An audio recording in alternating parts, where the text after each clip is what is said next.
सत्यमेव जयते, the truth shell prevail.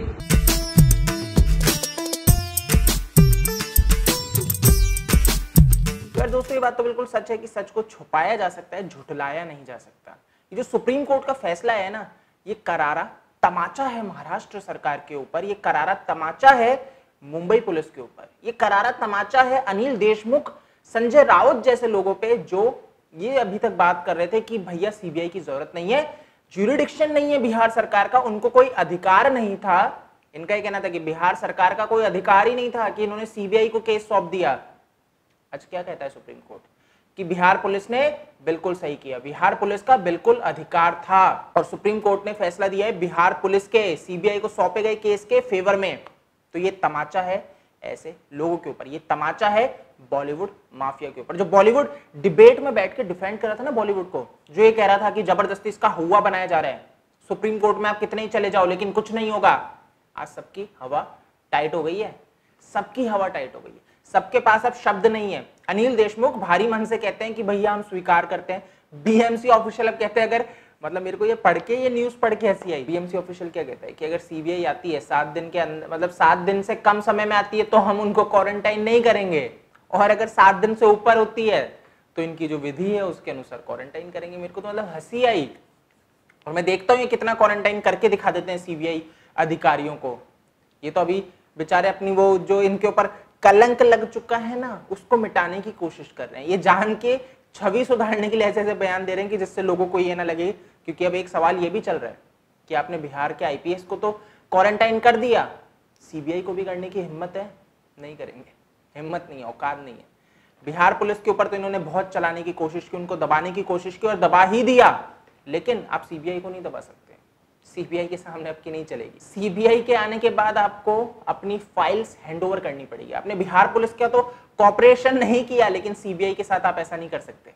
CBI के साथ आप दोगलापन नहीं दिखा सकते। सीबीआई के सामने आपको जी सर करके बात करनी पड़ेगी। मेरे को बहुत खुशी हुई, सुप्रीम कोर्ट ने जो फैसला दिया है ना, ये भारत की जीत है, आपकी जीत है, आपको खुश होना चाहिए। ये हमारा पहला कदम है जीत की तरफ। बहुत खुशी हुई मुझे, ये जैसे ही मैंने फैसला सुना मेरे को मतलब हंसी भी आई।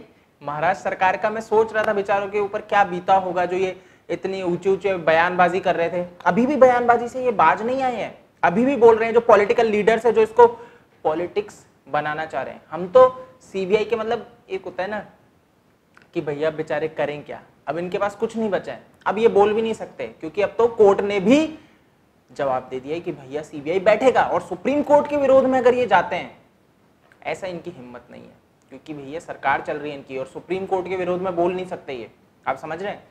तो अब इनकी स्थिति ऐसी हो गई है कि किसको बचाए किसको नहीं बचाए, अब इनके समझ से बाहर हो गई है चीजें। अब देखो यार, देखना ही है, सीबीआई आएगी, इन्वेस्टिगेट करेगी, इनसे सारे जो भी एविडेंस है वो हैंडओवर लेगी और अपनी खुद की इन्वेस्टिगेशन करेगी। मेरे को बिल्कुल होप है और पूरी उम्मीद है कि सीबीआई बहुत अच्छी तरीके से पारदर्शिता के साथ काम करेगी और हमें इंसाफ मिलेगा। मुझे बहुत खुशी हुई जब ये रिया जैसे लोग सत्यमेव जयते का नारा लगा रहे थे वीडियो निकाल निकाल के। अब सत्यमेव जयते होगा, अब इनको समझ में आएगा कि ढोंग करना आसान है। ये पिक्चर नहीं चल रही थी कि आप एक वीडियो निकाल दिए और उसमें सत्यमेव जयते बोल दिया, अब रियल लाइफ में सत्यमेव जयते होगा। सुप्रीम कोर्ट ने सत्यमेव जयते किया है और अब सीबीआई सत्यमेव जयते करेगी। सत्य कभी हार नहीं सकता है, ध्यान रखना दोस्तों, सत्य कभी नहीं हार सकता। आज हमारी जीत इसीलिए हुई है क्योंकि अपन सत्य के साथ थे। सुशांत सिंह राजपूत के पिताजी, उनके परिवार को कितना अच्छा महसूस हो रहा होगा कि सीबीआई बैठ गई, जिसके लिए वो लड़ाई लड़ रहे थे। बहुत ही खुशी की बात है, पूरे देश के लिए बहुत ही गौरवान्वित करने वाला लम्हा है, जो निस्वार्थ भाव से इस चीज पर लड़ रहे थे। मतलब निस्वार्थ भाव से लड़ना बहुत बड़ी बात है दोस्तों, समझ रहे हैं। निस्वार्थ भाव से कूदना, कोई राजनीति नहीं, कुछ नहीं, उनको सिर्फ हक चाहिए था सुशांत सिंह राजपूत को इंसाफ दिलाने का। और बहुत अच्छी लड़ाई लड़ी है उन्होंने, बहुत अच्छे से लड़ा है।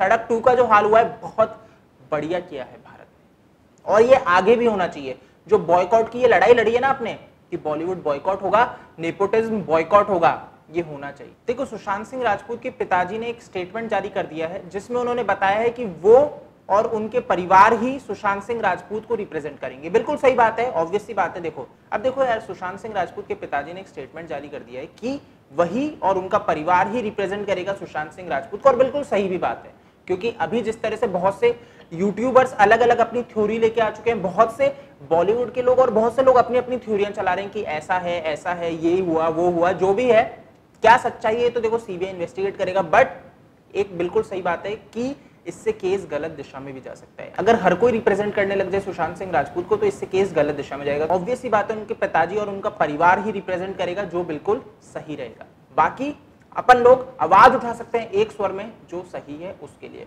और अभी तक अपन ने जो किया है वो बिल्कुल सही किया और आगे भी ये करते रहना है। तो गाइस, आपको अगर ये वीडियो पसंद आए तो इसको लाइक करो, शेयर करो अपने दोस्तों के साथ, और दिल से दिल तक चैनल को सब्सक्राइब कर लेना, बेल आइकन दबा देना, जिससे मैं जो भी वीडियोस डालूंगा वो आपको नोटिफिकेशन के द्वारा मिल जाएंगे। आप मेरे को फेसबुक, इंस्टा, ट्विटर पे फॉलो कर सकते हैं, OSKD मेरा यूजर नेम है। तो जल्दी मिलूंगा नई वीडियो।